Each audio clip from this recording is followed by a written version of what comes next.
Shalom. Welcome to the Jewish View. My name is Rabbi Nachman Simon with the Delmar Chabad Center, Chabad House of Delmar, and we have our co-host Mark Ronich of Statewide News Service, jbiztechvalley.com, and the Jewish Press. And now the new columnist for the Jewish Press. Okay, well, thank you, Rabbi. We had a little bit of a hiatus on the show, so we're getting a little bit of a stumbling start here. But to open our show, the next season of our show, we have President of the Civil Service Employees Association, Danny Donohue. Thank you so much for coming, Danny. You've been a real anchor for the unions around the state. And you've been in 28 years. I can't imagine what that's like. You haven't changed since I first knew you 28 years ago. I knew your predecessor, but I... Mark, that means you need a better optical program. Well, really. True. Yeah. Rabbi, get him something. All right. It was good anyway, classes. welcome to the Jewish View. It's so nice to have you here. Oh, thank you for having me. So what has changed? Well, first tell us about CSEA, how many members you oversee, and how many you have in your corporate shop. Well, we represent over 300,000 members across the state of New York. Towns, villages, and schools, all works, all arts out there, all of the professions, all of the... These are state workers? These are state workers, county workers, towns, villages, and school workers. It's public employees across the board, what we call wall-to-wall operations. Just about in every town, village, and school district in the state. We have over 500 staff that work, 300 right down the street here at our office, our main office here. Washington Avenue for our viewers. How many people? About 300 down the street here. Wow. And we have about another 240 around the state. Wow, so you got about 500 people under your own auspices that you personally hire. Yes, I've hired over, let's see, those 28 years, I've hired about 85% of all the staff we have now. Wow, that's terrific. So is there a large turnover? Do people come and stay? Do you have, We are a terrible employer. Most of our people stay forever. We average, I think, about 35 to 40-year employees. Most of them don't want to leave. It is a family situation. The employees feel a real connection with the union because they help build it. We started collective bargaining for the state workers, and for most local governments only started back in 1969. So it's been a tough haul for the last 70 or 80 years just to get to where we have to be in the state. What do you attribute your success of 28 years to, besides people voting for you to be here? What do you attribute that connection where you're so likable? I mean, because it is a personality type of thing. Well, I hope it's the idea that they like me, but more importantly, I hope also that they understand and respect what we've been doing over the years. What we've tried to do is build the best, forgive me, the best damn union in the state, actually in the country. We represent a cross-section of people from doctors and nurses down to ditch diggers and truck drivers. Mm-hmm. We understand that the jobs that these people do every day is the backbone of this state. I love when I hear a governor or a mayor or a town supervisor or a school district superintendent take bows for the great job they do. Now, the next time they plow a road, take care of a patient in the hospital, make sure the students is warm, is safe in the school, then I'll give them the credit they deserve.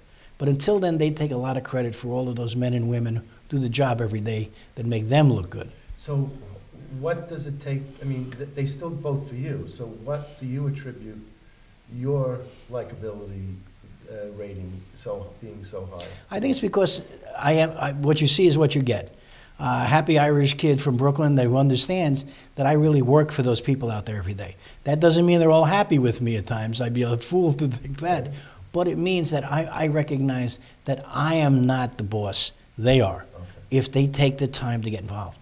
We all have voices, and we're trying to encourage them to use theirs. And when they don't like you, do they go, oh, there goes Danny again? Well, they normally do that, or they start screaming, and we get an awful lot of emails, we get an awful lot of letters at times. But you listen. Oh, we have to. And you are flexible. You do change your mind on position. Oh, no question. We are, if anything, we are, as I was saying to the rabbi, we are one of the most flexible unions in the state. We endorse more Republicans than we do Democrats half the time. We endorse candidates, not parties. So if someone tells me they're a good Democrat or a good Republican, then they're foolish. To be kind, they're foolish. We recognize that, for lack of a better term, we've been had by both Democrats and Republicans. When the politician wants to make hay, he'll reduce taxes, he'll cut services. Your taxes will never go up. When he says that to you, you then have to ask him, what services are you cutting? Mm-hmm. What am I not going to get out of this? Mm-hmm. And if you can answer that with a clean bill of health, fine. But most of these politicians always say, well, the public employees' pensions are too high. Well, that's nice, except the average member in our union's pension is about $22,000 a year. That's it, average.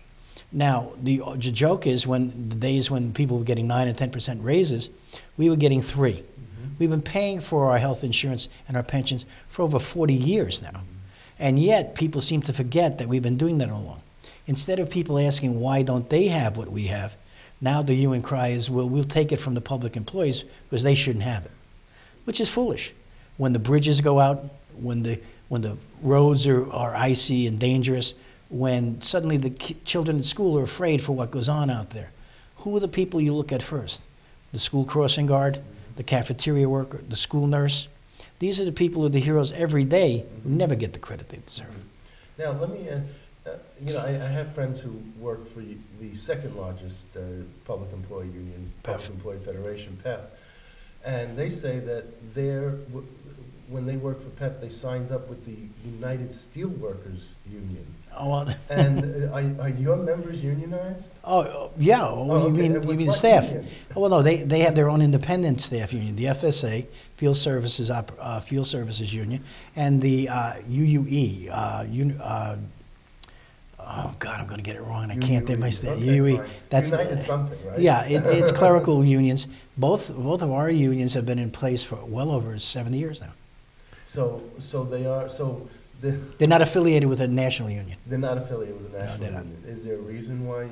Not from our end of the world. Not from you. It's up to them. It's up to okay. You know, Mark, I wanted to tell you a little bit of my history. My grandmother was one of the founding members of the garment workers. Give me the LG. ILGWU. Yeah, because she had friends that were burnt in the Triangle fires. And that's very famous if they know it. And people were, I mean, if our viewers don't know about it, that they work like dogs and they were for a few cents an hour.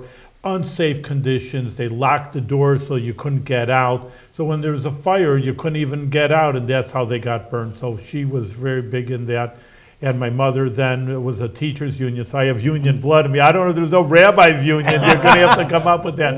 Well, there is a rabbis union. Yeah, you report to a higher authority. But, you know, I mean, like, for sure, that's what's in my blood, that, you know, the union people took care of workers on safe conditions, working like dogs, and getting paid 2 cents an hour, you know, et cetera.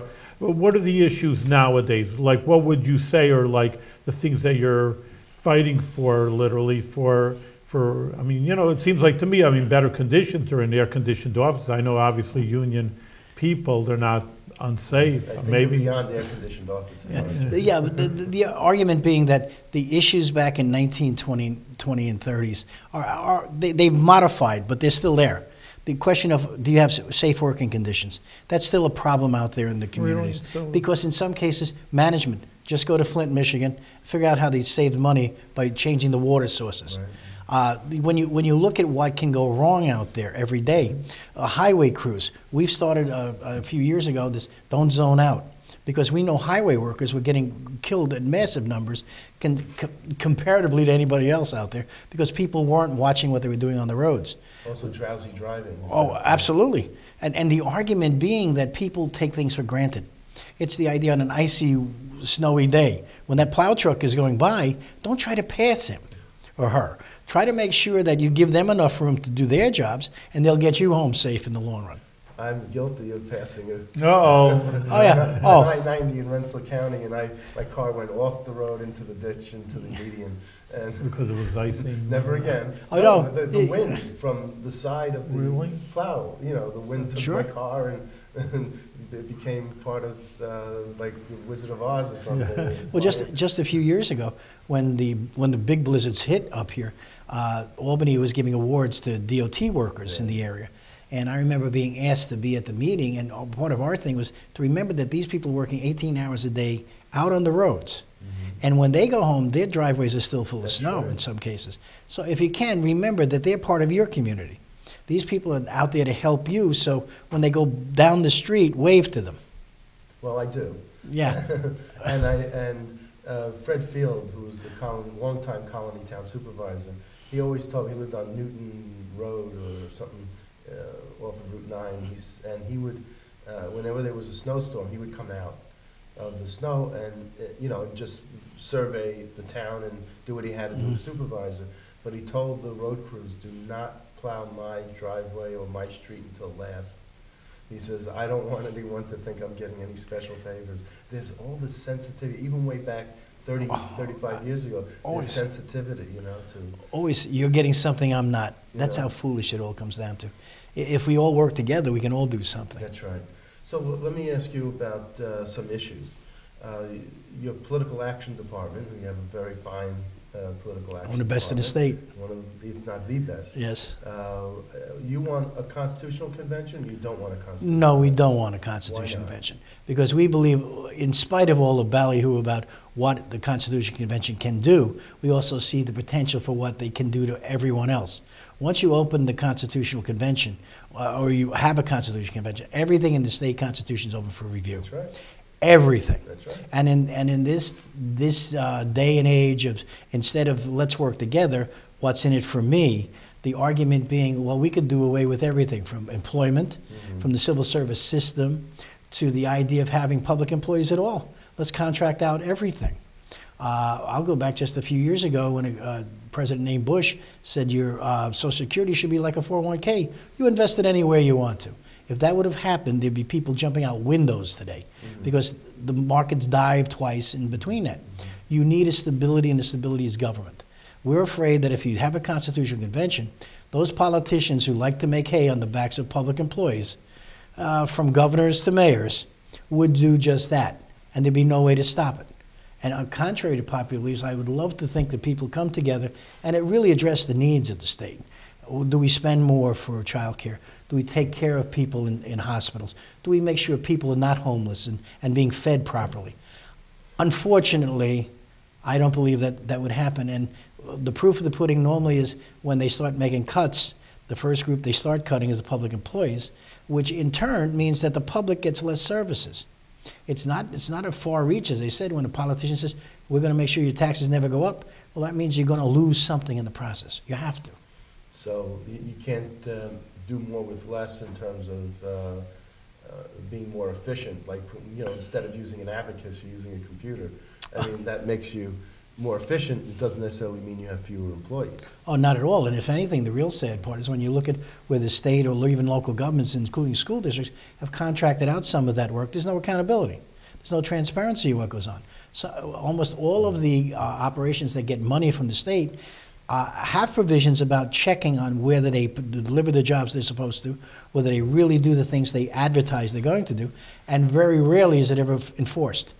I remember going back to Carl McCall when we talked to Carl about it, and he says, well, when we do that, what do? Get the money back? Yes, you do. This is taxpayer money. Right. If a company says they're going to build a building and hire 400 people, and they build a building and don't hire 400 people, they shouldn't get a tax break, they shouldn't get incentives. Right. We should hold those people accountable. And the best way to do that is to have the public employees do the job they're paid for. There is no such thing, the governor's new plan about on college campuses. If you're coming in, you bring in your business, you can pay no taxes for 10 years. As a matter of fact, personally, you don't have to pay taxes. Startup New York? Startup New York program. Wonderful idea. Now, who pays for the roads to be plowed, the water to work, the sewers to work, the garbage pickups, the public safety operations, all that? I believe in lunch. Free lunches are awfully hard to buy nowadays. Well, I always had a teacher in elementary school who told me about Tonstoffel. You ever hear of Tonstoffel? No. It's an acronym for there ain't no such thing as a free lunch. I'll remember that one. So Tonstoffel. So do you think that there are parts of the Constitution that state Constitution that needs to be changed? Oh, absolutely. But they can be. You don't want to, it could be changed by going through 2 consecutive legislatures and then a vote by the people. But that's also the process to have a constitutional convention to a certain degree. Right, exactly. You have to go through that process. But you can change the state constitution every year if the legislature, the Senate and the Assembly work together with the governor to do that. You don't need to have a Constitution Convention where everything is open to inspection. And even the idea of how you select the delegates to it would be questionable. Yeah. Would you put the same people in who can't agree, the other 365 days a year? Would you put them in to do this again? Or would you what would get them to finally agree on how they have to work Do you together? think the media wants this to happen because it's like be a free-for-all and be a lot of fodder for them to write about? Oh, absolutely. My media is for it, because usually I think the last time they voted was like 70% something that said no. So I don't think it's a real. Yeah, but the last time we had one was what, 68? 68, and the argument being this time is all the bad press. Politicians are corrupt. The government is in bad shape. You got Trump running around screaming that we got to make America great again. America is always great. The bad part about America is when dumb politicians try to convince people things are bad.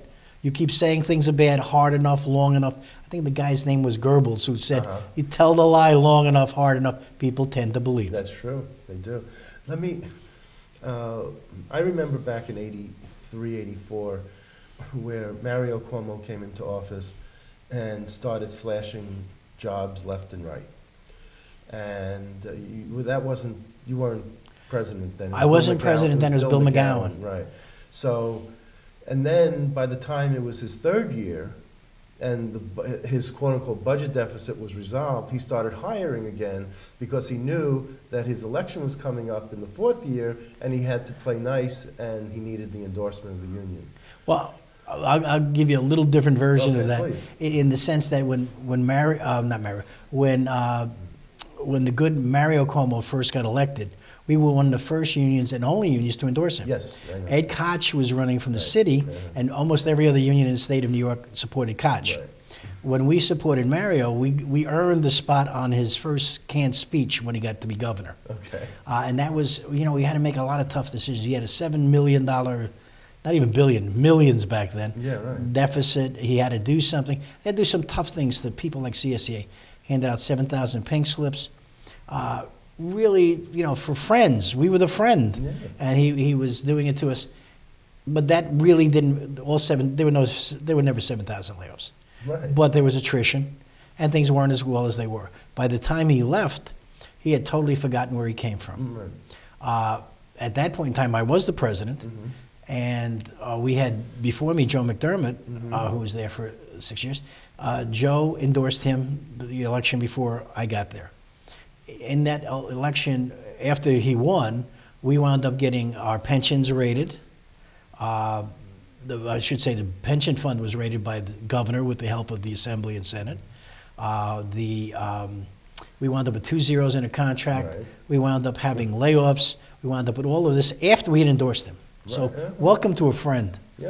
But when he did politics, when he did that, though, then I came along, and the question was, why should we endorse him? Well, he's a 12-year sitting governor. He's going to win. Who's this Pataki person?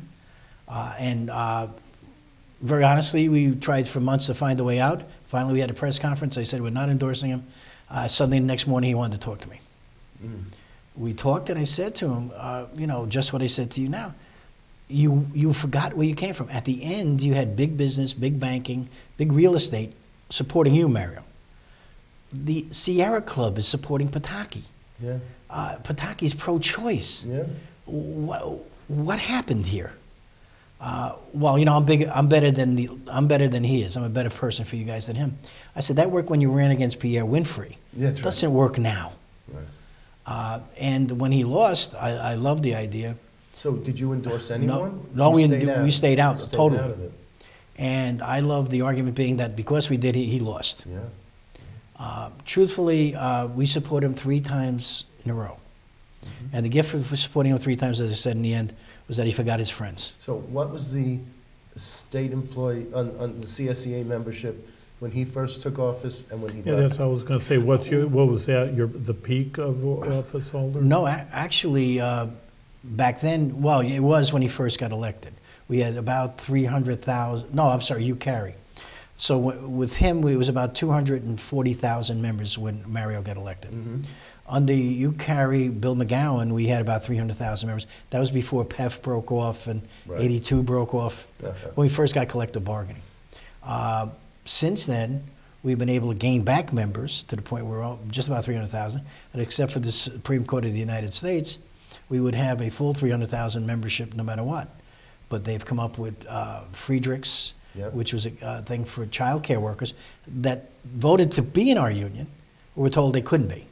And now we have the latest Supreme Court one coming down the street. We will find out whether or not agency fee is legitimate. I can't imagine any judge or any common sense person that says if you benefit from the work of the union, that you shouldn't pay your fair share. Unfortunately, that kind of common sense is not there. Because I don't know myself, Friedrich's I think you got to explain Friedrichs now. Yeah, I'm sorry. Friedrichs is a court case brought against the California Teachers Union in California that says that you as an individual, now the law says you as an individual cannot be forced into a union membership. But you can pay your fair share of the cost of the union for your contracts and your benefits and everything the union negotiates and polices for you. This teacher, supported by the Koch brothers, actually stated that she didn't want anything to do with the union, but she still wanted the benefits. So this lawsuit, in effect, would have the ability to say you don't have to pay anything to the union that negotiates for you, and you still collect the benefits of that union, what it negotiates for everyone.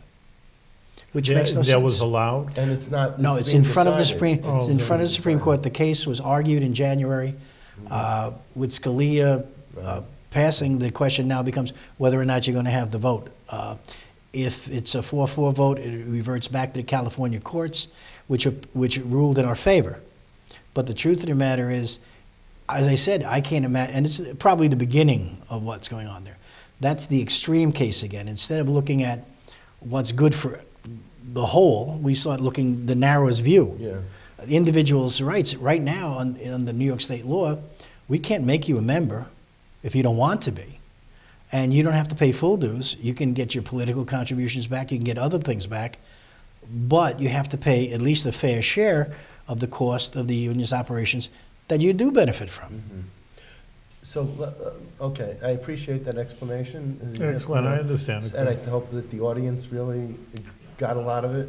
But I just wanted to ask you about our current governor, because he seems to be doing the same thing or similar to what his father did, only faster. And while it took Mario 16 years or 12 years to get there, to tick you off, he's doing it in 4 or 8 years. You know. When he first got elected, we tried to sit down with him and point, and he was under a misunderstanding that we never liked his father. As I said, we supported his father for 12 years. The issue being that he seemed to start where his father ended. Suddenly, for some reason, when he was running for office, the public employees became the enemy. Public employees were bad. Public employees weren't necessary. Public employees, and I understood the state had a financial problem. It always has a financial problem. But the question is, we didn't create it. We don't cause it, and we sure the hell aren't the solution. If you get rid of all of us, you're still going to have to provide services, or you should provide services to the rest of the public. And one of the things we tried to point out to the governor is the hundreds of thousands of state workers, let alone the towns, villages, and school workers, are all part of your constituents. So would you call him on, if he says to you again, if you don't agree to 2 zeros a year, each, 0 increases for 2 years, and you state, otherwise we got to cut 10,000 jobs. Are you going to call him on that this time? Oh, absolutely, because you didn't last time. You got him, he well, got away with it. last time we had the choice was, as you point out, 10,000 layoffs, and the question then at the time was, can we do anything else? Well, we wound up saving of the benefits that he wanted to slash and burn, that he wanted our people to pay 50% more for our health benefits, which was insane, which we did not happen. We also made sure that we got a 2-year guarantee, or actually a 4-year guarantee of no layoffs, which was the thing we had to do. There's no question now where we are in the state where it is right now. Zeros are not on the table as far as we're concerned. And very bluntly, if the governor wants to have layoffs, then the pox is on his house, because we can't take it anymore. We know that there's not enough public employees right now. When you hear the numbers of overtime, the massive amounts of overtime for the people that are out there, it's not because they just want to make money, it's because there's not enough people to do the work. people in our psych centers that make almost double their pay because they can't leave the patients by themselves. They can't walk away from the jobs. The governor has to recognize that you can reduce your overtime by hiring enough employees to do the job. And you don't need all the managers, you don't need all your So are you going to have a contract on time, or you think it'll lag a little? Oh, I think it'll lag a little. I think it's going to lag a little because the governor's fighting with the budget people this time. I'm not sure they're going to have a budget on time, but it's a hot rumor. If you remember what happened last time, they took a number of pieces and put it off to the side. Well, if they do that again, they'll have a budget on time. But if they really want to address their jobs, they'll have to work them out. They can't just walk away from them. And some of the governor's proposals are just as ridiculous as they've ever been. Okay. How long is the contract for? 1, 2, 3, 4 years? We've had contracts for 3 years and 4 years, and the last one actually was for 5. Yeah. So let me ask you, as we're wrapping up, I got to ask you about this education investment tax credit. It's so important to the Jewish community, and you're opposing it. Tell me what because it's not quite as black and white as I'm making it sound to be, because I think that you feel like you can split the... We're trying to split hairs on Yeah. it. What it comes down to is also, it ties almost to the tax cap issues that we wind up with, that you can only have so much money going into these programs, unless you have a way to make sure the programs can be sustained without reducing other services that are necessary. The governor seems to be, if you listen to the governor's State of the State, I think the number was $100 billion. He was talking about new money in the process. The only problem we have is, where is he getting the money? For the education investment tax Well, no, credit? I'm saying for everything. No, in I'm it. talking about Yeah, this. for the education. This was $150 million, and then it was 75 for public and 75 for private. Yeah, the problem we have is normally what they've done is move the private money, as an example. When the situation originally with charter schools and the rest of it was that the public money wouldn't go out of the public schools, but somehow charter schools would get funded. Now we've found that there's no way out of that. They've been moving, as they move students, they move money. In doing that, you create a problem in the public sector, public schools. So we're saying you can't have it both ways. Yeah, but you don't create as much of a problem as if you didn't have the private schools, and all those students enrolled in the private schools, and then you had the burgeoning building. You know, the buildings just aren't at capacity to hold everyone. Well, So, you've also had those problems for years when parochial schools and everything else. The argument's always been, do you want to pay more for some, theoretically a better education? And in some cases, you can argue it both for every religion in that sense. The charter schools are even a wilder Are you one. a product of a parochial school? Yes, I am. There you go. Yeah, but And you turned out great. I wouldn't go that far. I'm not sure about those nuns and priests. I'm not sure they would be happy with me. Because I report to a higher authority. That's My true. membership, there's a difference. There you go. The issue that we're looking at is there has to be a better way of doing it. They're not trying to you go to Roosevelt School District on the island, Yeah. and you showed them over the years that they're supposed to be doing better. It's one of those targeted schools that really has a tough That's the time. anomaly, though. Well, Albany High. I know. Albany High. In one breath, we're talking about we can do certain things here. We can build a new football field, but yet the rates of students graduating, the rates Yeah. of students getting where, and it's not just money. I understand that, because that's the issue. If it's just money, then New York should be the flagship of the Western world, You're right. but it's not. Instead of looking at what you do, So you have a possibility of changing your position if certain things fall into place. We want to see how the governor intends to get the money to those places and what he intends to do to change things. The Common Core issue was a disaster. Right. That stupidity was unbelievable. But now what are we doing behind that? It's nice to say, well, the teachers, we're gonna rate teachers based on the students. Good idea. I have a daughter who's a special ed teacher. She loves the kids to death, spends more money on them than she does on anything else in her life. How do you rate her when the students themselves can't be rated? That's right. Not only unfair, but when they did it to her, they said, well, we'll take care of it later. Somebody will figure it out. Government has a responsibility to not wait to the last. I know it's the resource of last resort, Right. but it has a responsibility to look at how it implements these things Okay. and make them work for the people that need them. The argument that we see out there is the fact that the governor can throw it out there. It sounds good to you. I'm going to give you $100 million. Uh-huh. I'm going to give you $200 million. I'm going to give you $300 million. where are we getting it You from? didn't say when. Oh, when? Yeah. Well, that's the other half of this one. You know, how many times do you get a politician promising the world? Right. But when people say, now, can you tell me how you're going to deliver that? It's silence. It's unbelievable. Oh, it's deafening. But we try to argue with people, too. We are the government. Forgetting the governors and everything else, we're the people who have been here for 106 years, CSEA. 106 years. So do you think that you're going to endorse Andrew again, or it's too early? We haven't endorsed him the first 2 times. Okay. We believe that if we want to work with the governor. I've sat through 7 governors now, so it's kind of funny. But the idea here is the fact that if the governor wants to work with us, we'll work with him, because we want government to work. Yeah. We want the taxpayers to get the best bang for the buck they should. Okay. Well, let's hope he comes back to his roots. We'd like him to come home. You know? Governor, if you're listening, we Yeah. really like you back. Okay, thank you. All right. Thank you, Danny Donohue. Not only are you good for your members, but you're good for the people of New York State, because like you say, New York State's not going to run without your members working. So continue and do it with good health. Thank you, Riley. Yes, keep up the good work. Much Thank you, Mark. success. Thank you.